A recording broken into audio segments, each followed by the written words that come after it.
जब से बांग्लादेश में तख्ता पलट हुआ है, तब से कट्टरपंथियों की वहां पर मौज आ गई। जब तक शेख हसीना थी, तब तक ये कट्टरपंथी थोड़ा कंट्रोल में थे, लेकिन जैसे ही शेख हसीना गई, कट्टरपंथियों ने तो जैसे बांग्लादेश पर कब्जा ही कर लिया। इन्हीं कट्टरपंथियों की वजह से हमने बांग्लादेश में हिंदुओं पर अत्याचार होते हुए देखे। हिंदुओं के घरों, दुकानों, मंदिरों को निशाना बनाया जाता हुआ देखा। लेकिन हिंदुओं पर अत्याचार से भी इन कट्टरपंथियों का मन नहीं भरा। अब ये बांग्लादेश में बैठकर भारत के खिलाफ बड़ी बड़ी साजिशें कर रहे हैं। ऐसा लग रहा है कि जैसे इन्हें किसी ने इशारा दिया हो कि भारत के खिलाफ जितना कर सकते हो करो। इसलिए ये कट्टरपंथी अब ऐसे ऐसे फैसले ले रहे हैं जिन्हें सुनकर आपको हैरानी हो। आप सुनकर हैरान रह जाएंगे कि बांग्लादेश के ये कट्टरपंथी आजकल हिल्सा मछली पकड़ने में जुटे हैं कि हिल्सा मछली भारत न जाने पाए। इन्होंने बांग्लादेश से हिल्सा मछली के निर्यात को रोक दिया है। हिल्सा मछली पश्चिम बंगाल में बहुत पसंद की जाती है, लेकिन दुर्गा पूजा से पहले बांग्लादेश ने हिल्सा मछली के निर्यात पर बैन लगा दिया। लेकिन ऐसी हरकतों से इन कट्टरपंथियों की बुद्धि पर ही तरस आता है, क्योंकि अगर हिल्सा मछली का निर्यात रोक भी दिया तो कौन सा तीर मार लोगे भाई? इससे भारत को कम, बांग्लादेश को ही ज्यादा नुकसान होगा। लेकिन भारत से नफरत और हिंदुओं से नफरत में ये कट्टरपंथी अच्छे खासे बांग्लादेश का बेड़ा करने में तुले। इसकी डिटेल आज आपको बताऊंगा। यह भी बताऊंगा कि कैसे शेख हसीना के प्रत्यर्पण को लेकर भी बांग्लादेश की नई सरकार कट्टरपंथियों के दबाव में है और वो भारत से भिड़ने की कोशिश कर रहा है, जबकि दुनिया जानती है कि भारत से पंगा लेने का मतलब यह होता है कि अपने पैर पे कुल्हाड़ी मार। लेकिन बांग्लादेश के कट्टरपंथियों को देश के फायदे नुकसान से क्या लेना देना? उन्हें तो इस वक्त हिंदू विरोध और भारत विरोध दिख रहा है। इसलिए बांग्लादेश की नई सरकार ने हिल्सा मछली को बैन करने का फैसला ले लिया। बांग्लादेश सरकार की सलाहकार फरीदा अख्तर ने इसके बारे में बताया कि कुछ मुनाफाखोर व्यापारी मछली का निर्यात करने की कोशिश कर रहे हैं। हमारे अपने लोगों को हिल्सा मछली नहीं मिल पा रही। स्थानीय लोगों के हितों को ध्यान में रखते हुए हमने हिल्सा मछली का निर्यात रोकने का फैसला किया है, जिससे हिल्सा मछली की उत्पादन लागत और कीमत कम हो सके। हमने सुनिश्चित किया है कि दुर्गा पूजा के दौरान भारत को हिल्सा मछली का निर्यात नहीं करेंगे। जिस हिल्सा मछली के निर्यात पर बांग्लादेश ने बैन लगाया है, उसके बारे में जरा सुन लीजिए। हिल्सा मछली को इलिश मछली भी कहते हैं।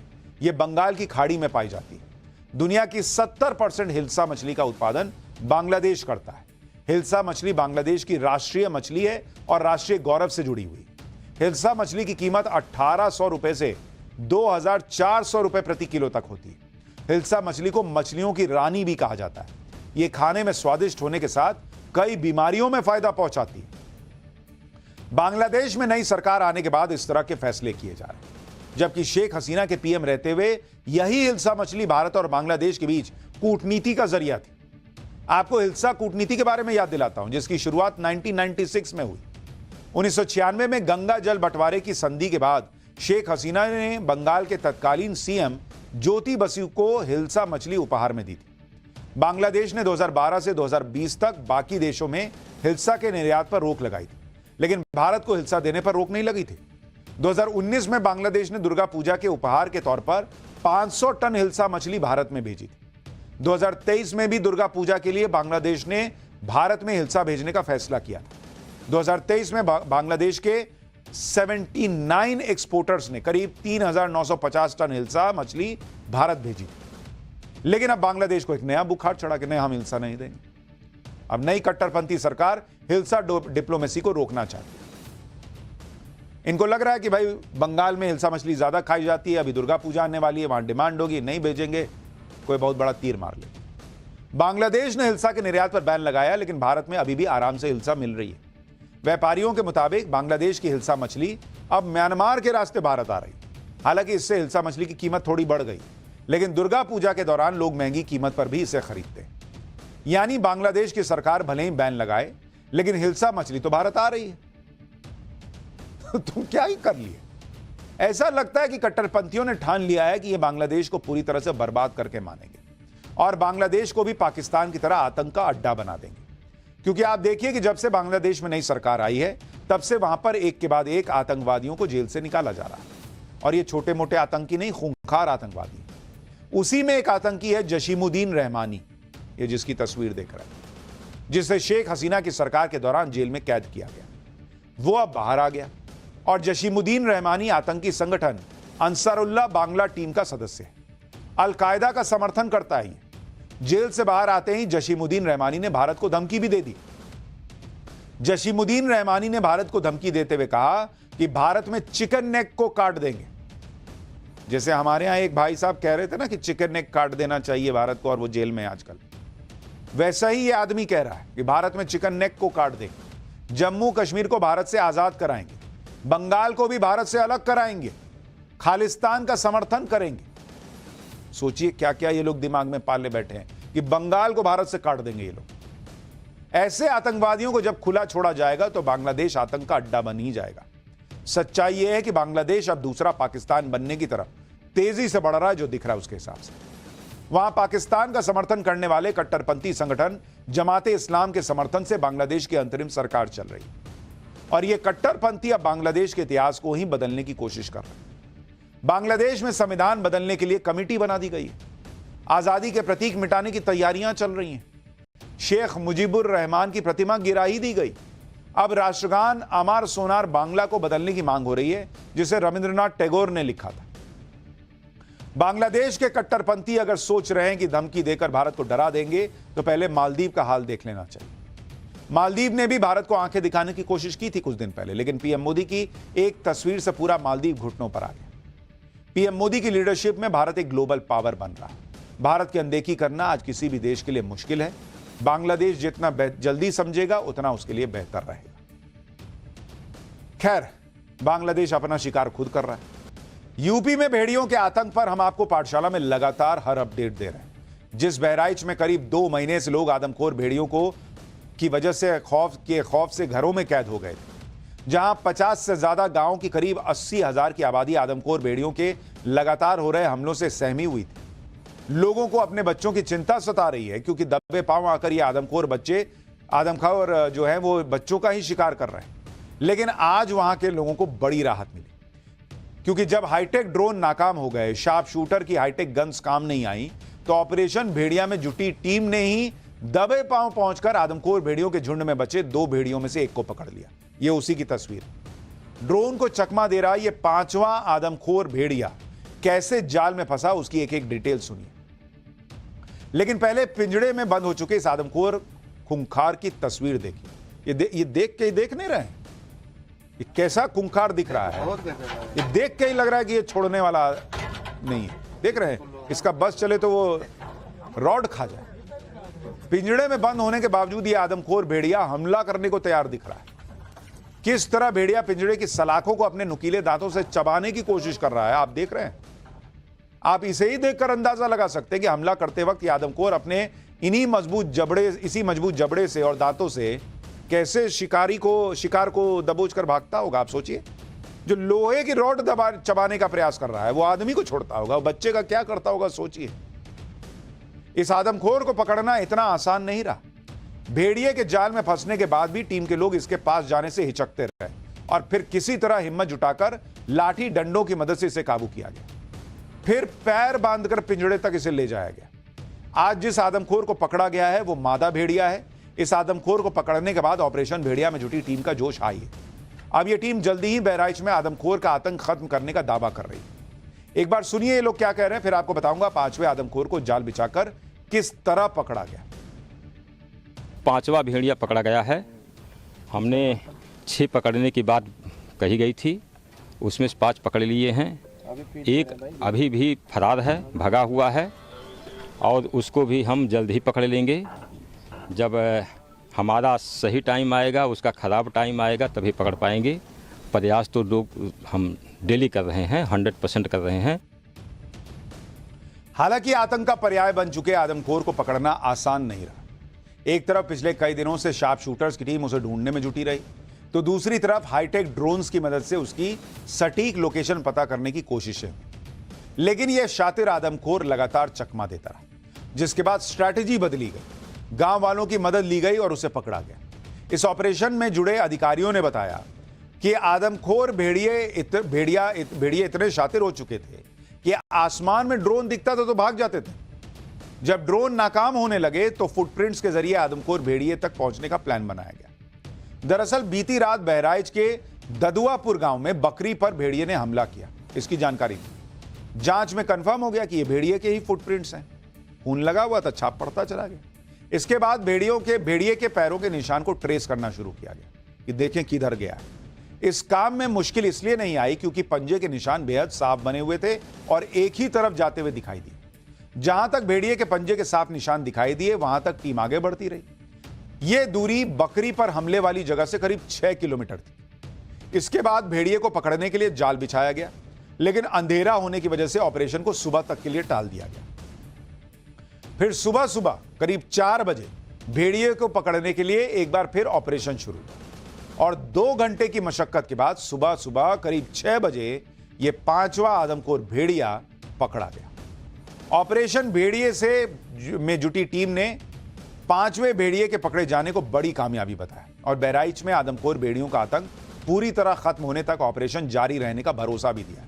सुनिए एक बार। रात भर हम लोग ड्रोन पे एक जगह सेट करके उसकी फिगर ले लिया था, लेकिन हम लोगों ने पूरी रात ड्रोन उसके आसपास नहीं दौड़ाया। इसलिए नहीं किया क्योंकि अब ये बहुत स्मार्ट हो गए थे। जैसे ही ड्रोन्स इनके पास आते थे ये भागना शुरू कर देते थे। तो इस बार हम लोगों ने जो दोनों टेक्निक्स को यूज किया, पगमक्स को भी यूज किया। पगमक्स काफी क्लियर दिखाई दे रहे थे, किल क्लियर दिखाई दे रहे थे, इनके स्कैट्स क्लियर दिखाई दे रहे थे। तो इस बार दोनों मेथड्स को यूज करते हुए हम लोगों ने इस भेड़िए को पकड़ा। ये बहुत अच्छा काम हुआ है। ये हमारी टीम्स ने बहुत अच्छा काम किया है क्योंकि वास्तव में जो लोग थे वो बहुत परेशान थे। मैं खुद भी जब बच्चों के बारे में देखती थी और लोगों से मिलने जाती थी, मुझे खुद बहुत दुख होता था। छोटे छोटे बच्चों को जिस तरीके से भेड़िए उठा के ले जाते थे। और अब गनीमत यह है कि 5 भेड़िए पकड़े जा चुके हैं, लेकिन दिक्कत यह है कि बहराइच के लोग अब भी टेंशन में। क्यों भाई? क्योंकि सबसे खूंखार माना जा रहा लंगड़ा भेड़िया अभी भी पकड़ा जाना बाकी, जिसे बहराइच में आतंक मचा रहे भेड़ियों का लीडर माना जा रहा है। लेकिन अब लंगड़े भेड़िए के पकड़े जाने की उम्मीद जग गई क्योंकि खेत पर सिंचाई के लिए पहुंचे एक गांव वाले ने भेड़िए को गन्ने के खेत में जाते हुए देखने का दावा किया, जिसके बाद 5वें आदमखोर भेड़िए को पकड़ने वाली टीम पूरे इंतजाम के साथ वहां पहुंच गई। जांच के बाद कंफर्म हो गया कि गन्ने के खेत के पास दिखे फुटप्रिंट्स भेड़िए के ही हैं। इसके बाद भेड़िए को पकड़ने के लिए गन्ने के खेत की घेराबंदी कर दी गई। पहले भेड़िए को देखने वाले ग्रामीण और भेड़िए को पकड़ने के लिए पहुंची टीम के लोगों को सुनिए, फिर बताऊंगा कि आखिर आदमखोर भेड़िए को पकड़ने के लिए अब क्या क्या किया जा रहा है। पीछे के गन्ने में घुसा है, पग निशान मिल चुके हैं। अभी ड्रोन की सहायता लिया जा रहा है कि हम पहचानने में थोड़ा आसानी हो जाए। बस पग निशान देखकर अपन पूरा तैयारी कर रहे हैं पकड़ने की। पूरी टीम उतर चुकी है आपकी? जी, हमारी पूरी टीम उतर चुकी है 12 आदमी की। जो सवेरे 5वें भेड़िए को पकड़े जी, लोग थे सब लोग? जी, आप ही हम ही। अच्छा, हाँ। तो क्या उम्मीदें की जा सकती है? उम्मीद यही किए जाते हैं कि जल्द से जल्द ये पकड़ जाए बस। हाँ। तो सब लोग अंदर जा रहे हो, घेर चुके हो? जी हाँ, घेराबंदी हो चुकी है। अभी देख रहे हैं कि ड्रोन की सहायता ले रहे हैं कि देखिए कहाँ है। हम धान की सिंचाई कर रहे थे, इंजन बांधे हुए थे, आए थे उसमें हैंडल मारने के लिए। तभी हमारे बिल्कुल 10 मीटर पास से पीछे से निकला है। हम वही इंजन में कुछ कर रहे थे, गड़बड़ रहा है तो उसको देख रहे थे। तभी हमने उसको देखा, वह हमने तुरंत आप लोगों को सूचना किया हूँ। तुरंत मतलब टीम पहुंचने की यहाँ पर आ गई है। हालांकि आज भी दिन ढलने तक छठे आदमखोर भेड़िए को पकड़ा नहीं जा सका था। इसके बाद रात को भी आदमखोर को पकड़ने के लिए ऑपरेशन भेड़िया जारी रहने की उम्मीद है, जिसके लिए जरूरी सामान मौके पर पहुंचा दिए गए। वहां क्या चल रहा है जरा ग्राउंड जीरो से हमारी सहयोगी की रिपोर्ट देखिए, तब आपको अंदाजा लगेगा कि ये लंगड़ा भेड़िया पकड़ में आएगा या नहीं। यहाँ आप देख रहे हैं इधर से जो गाड़ी आ रही है, अभी अभी वन विभाग की गाड़ी जो है यहाँ से गुजरी है। ये पूरा इलाका हरबख्शपुरवा या चूड़ामणि का जो इलाका बताया जा रहा है, वहीं से 4 भेड़िए पहले भी पकड़े गए थे। वन विभाग की ही ये गाड़ी आप जाते इस वक्त देख रहे हैं। इसके पहले भी एक गाड़ी जो है वो जा चुकी है। और आगे अगर हम आपको दिखाएं तो देखिए जाल लगी हुई आप देख रहे हैं कि जाल जो है वो जीप में इस वक्त आपको नजर आएगी। यानी जैसे कल देर रात तैयारी की गई थी और टीम पूरी रात मौजूद थी, सुबह के वक्त जो है वो हाका दिया गया था और भेड़िए को पकड़ा गया था। यानी 5वां भेड़िया जो पकड़ा गया था वो इन्हीं जालों में फंसा था। एक तरफ 5वें आदमखोर भेड़िए को पकड़ा जा चुका है, आखिरी यानी छठे आदमखोर भेड़िए की घेराबंदी शुरू हो चुकी है, जिससे बहराइच के लोगों को राहत तो मिली। लेकिन इस बीच गांव के लोगों ने एक बार फिर भेड़िए के हमले का दावा किया। हालांकि यह हमला बीती रात का बताया जा रहा है। गांव वालों का दावा है कि भेड़िए के हमले में एक बुजुर्ग और महिला घायल हो गए। घायल लोगों को इलाज के लिए अस्पताल ले जाया गया। हालांकि शुरुआती जांच के बाद दोनों को अस्पताल से डिस्चार्ज कर दिया गया। भेड़िए के हमले पर गांव वालों ने क्या कहा है सुनिए, फिर आपको बताता हूं कि बहराइच के अलावा दूसरे इलाकों में भी कैसे भेड़िए की दहशत बढ़ गई है। भेड़िया ने आया है तो इनका गर्दन नहीं पाया तो इनका माथ पकड़ लिया, तो माथ पे दांत लग गया। तो अभी दांत जब लगा तो ये तलमलाए तो उठ कर बैठे, बस तुरंत चिल्लाए। हम छत पे रहन, बस छत पर से कूद लिया थे तो हमारी चोट लग गई। वो तुरंत आए तो इनको देखे के पर गया, वो उत्ते में तालबा निकल गया। 2 आदमी देखा है। लगभग 3:30 बजे के हो सर। रात के 3:30 बज रहे हैं। हाँ। तो क्या देखा आपने? हम देखा कि वो काट कहाँ तक पर भाग है और हम चिल्लाने ना, हम कहते रहे कि हमरे ही आए जी। तो हम थे आ गए उठा रहन, बेटी लगावा तब देखा वो ऐसे भागत जाए। भेड़िया देखा था? हाँ भेड़िया देखा था, तब कह रहा है। दहशत तो ऐसी है कि बहराइच ही नहीं दूसरी जगहों पर भी भेड़िए जैसे दिखने वाले दूसरे जंगली जानवरों को लोग पीट पीट कर मार डाल रहे हैं। 5 सितंबर की रात को बहराइच में 3 गांव वालों को कुत्ते ने काट लिया, जिसके बाद गांव वालों ने भेड़िया समझकर उस कुत्ते को लाठी डंडों से पीट कर मार दिया। इसी तरह उन्नाव के एक गांव में पिछले दिनों एक घर की छत पर भेड़िए की तरह दिखने वाला जानवर बिज्जू यानी हनी बैजर भटक कर पहुंच गया। गांव वालों में आदमखोर भेड़ियों का ऐसा खौफ था कि उन्होंने घेर कर इस बिज्जू को भी मार दिया। इससे पहले कौशाम्बी और अंबेडकर नगर में भी गांव वालों ने भेड़िए के शक में सियार को लाठी डंडों से पीट कर मार दिया। और आदमखोर भेड़ियों का खौफ सिर्फ यूपी तक ही सीमित नहीं रह गया है। मध्य प्रदेश के खंडवा में भी भेड़िया होने के शक में लोगों ने सियार को रस्सी से बांध लिया। हालांकि वक्त रहते वन विभाग की टीम वहां पहुंच गई और सियार की जान बच गई। इसी तरह आज भी मध्य प्रदेश के सीहोर से एक तस्वीर आई जिसमें एक सियार 2 लोगों पर हमला करता नजर आया। इस वीडियो की जांच के बाद यह साफ हो गया कि हमला सियार ने किया, लेकिन पूरे इलाके में भेड़िए के हमले की अफवाह फैल गई। लोग घबरा गए कि भाई देखो ये यूपी जैसा यहां भी हो रहा है। हालांकि यूपी में भेड़ियों के आतंक का इतिहास नया नहीं है। पाठशाला में हम आपको यूपी के अलग अलग जिलों में आदमखोर भेड़ियों के आतंक के बारे में पहले भी बता चुके हैं, लेकिन जब यूपी में भेड़ियों के आतंक का अंग्रेजों के जमाने का इतिहास जानेंगे तो आप भी भेड़िए को बाघ से ज्यादा खूंखार मानने लगे। और यह बात करीब 150 साल पुरानी है। साल 1875 में भेड़ियों के हमले में सिर्फ 1 साल में 1018 लोगों की जान गई थी, जबकि उस साल बाघ के हमले में मरने वालों की संख्या 828 थी। मतलब बाघ से ज्यादा लोग मरे भेड़िए के हमले में। उस वक्त भारत में अंग्रेजों का शासन था और ये हमले भी उस वक्त यूनाइटेड प्रोविंस कहे जाने वाले इलाके में हुए थे। इस इलाके में आज के यूपी के अवध और आगरा मंडल आते हैं। भेड़ियों का आतंक इतना बढ़ गया था कि अंग्रेजों ने उनका खात्मा करने के लिए बड़ा ऑपरेशन चलाया और भेड़ियों के शिकार पर इनाम तक घोषित कर दिया था अंग्रेजों ने। दावा किया जाता है कि साल 1871 से 1916 के बीच करीब 4 दशक में इस इलाके में 1 लाख से ज्यादा भेड़ियों को मार डाला गया था। तो ये सब हुआ है। भेड़ियों का आतंक आज का नहीं है, लेकिन आज वाले जो आतंक है भेड़ियों का, उससे निजात मिलने में कहा जा रहा है कि बस एक स्टेप बचा है।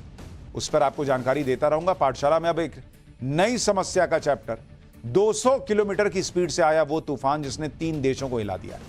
ऐसा भयंकर तूफान जिसके सामने बड़ी बड़ी इमारतें, पुल तिनके की तरह उड़ गए। अब जरा इसकी खबर देखिए।